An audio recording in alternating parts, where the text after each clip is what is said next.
Um, you know, we were talking about your show and the topics you've chosen to dive into. And one of the things that was interesting that it's clear that now you're in a comfort zone with your show in season three, and there are things now you feel more comfortable talking about now than you did maybe in season one. And what other ways do you feel as if your show has evolved after three Well, I'll seasons? tell you, it's not that I was more or less comfortable. You have to figure out how to have the conversation, right? My comfort level with it was always what it was. I wasn't worried about, okay, if I bring up race, then white people in Iowa won't watch me. That wasn't the. It was, how do I make it an effective conversation, right? Because as I said, I've been in the cable news world, and we know what adversarial TV looks like. But I said, okay, how do I navigate it to have this conversation where it's a conversation?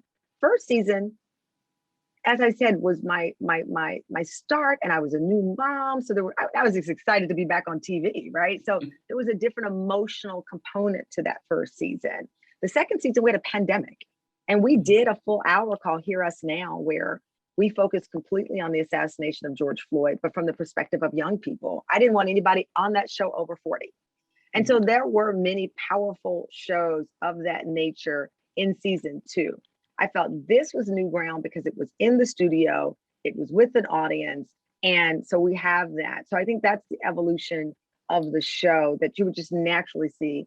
Um, for me, what else has changed? Listen, having that audience is oh, I just left two tapings and it changes. It's like being in the room with your friends and you're all watching a big event together and you hear the, oh, what?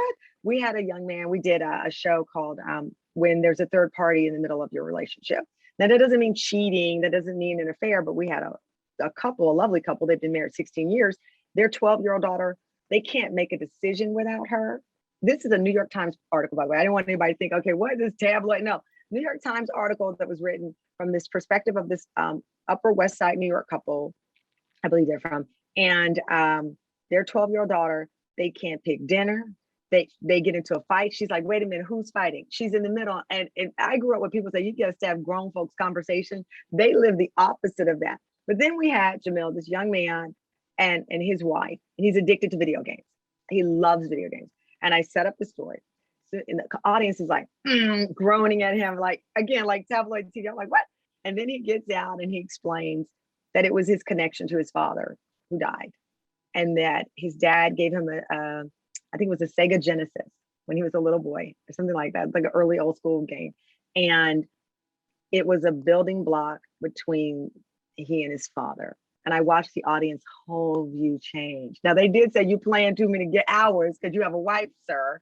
But it was this moment that if I were in the studio alone, I would not have felt that energy. And he reacted to the audience. So it was great. So that's the biggest change, I think.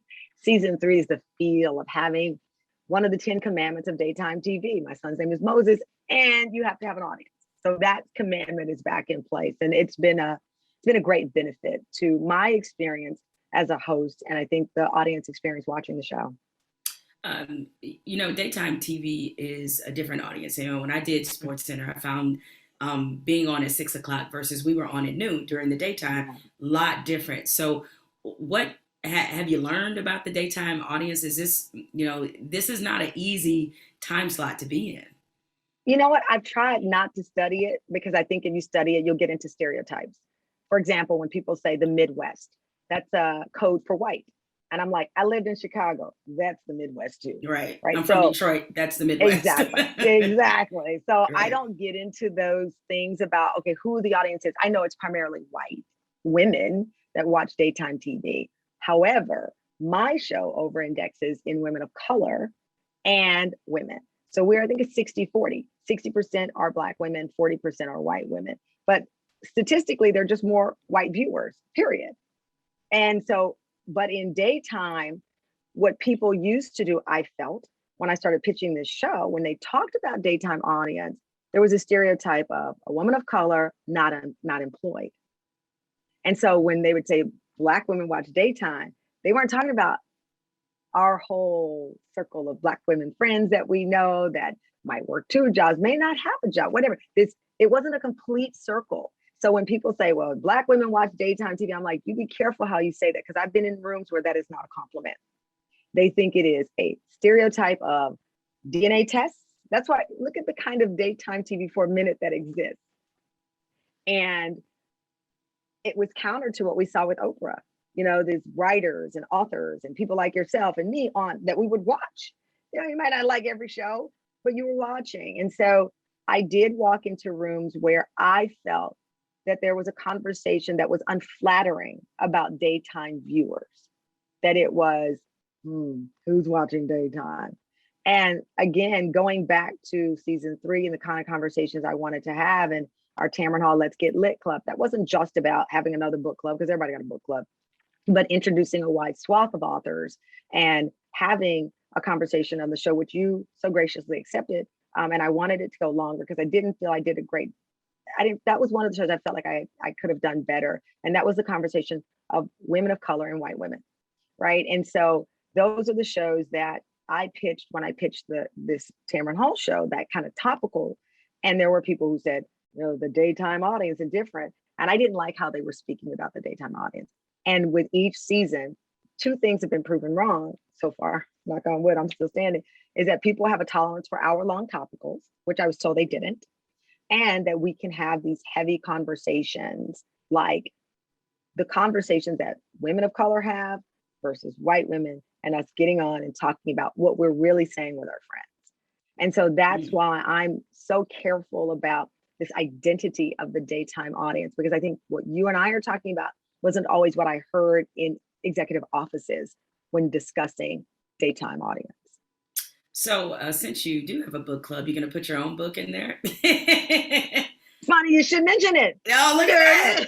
Look at that. I'm all cheesy with my book in my hand. I swear the only reason I have it because I just had to read passages.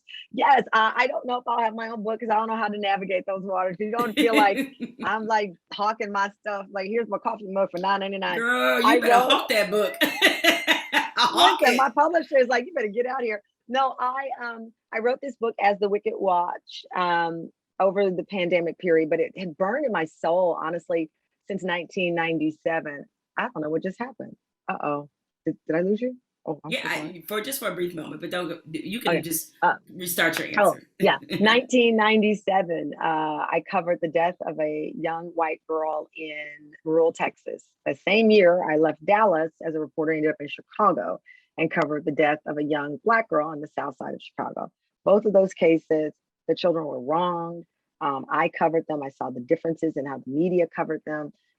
They both pulled at my heart. They were both 11 years old. And I needed to resolve some of the things I felt emotionally as a reporter, having covered it. And then here we are, ironically today, questioning how the media is covering the disappearance of an innocent girl whose life was cut short, who's white, but it doesn't feel right when we watch the coverage, like, of what's happening. And so this book delves into who do we see as a victim, who gets to make the headline, and what's happening behind the scenes as Jordan starts to follow this case. And so I wrote this book over a year ago, and today we're having this conversation right now about the media and the lens at which it chooses to see who's a victim. And this book talks about that. And I had obviously no idea that we'd be here again. What made you decide to do fiction? I think people would assume you would delve into nonfiction and write about some aspect of your life or motherhood or something else. Why fiction? Why not? Right? Wasn't compelled. I mean, people ask me to do beauty books and memoirs and how to get back up when you can and all that. And I am, and I will write my memoir one day, absolutely. And I have a children's book already sold that one day we'll come back on, hopefully talk to you about that. So I have a lot of exciting things, but this was something that I felt compelled, much like I said with the talk show and starting out with the conversation on masks and taking my show this season into that direction. I always wanted it to go with the news angle in daytime. And so there was no other choice but this book. It's set in Chicago. Jordan Manning, people ask me how I came up with the name, Michael Jordan, Manning brothers. Yes, I don't know why. Like, these things are coming to me all the night, right? I didn't even put that together, but okay. Yeah, I don't even know. I was like, I don't even know. So I wrote it. You know, it takes you into the personal life of Jordan Manning. She's kind of Angela Bassett meets Carrie Bradshaw, meets me, meets you.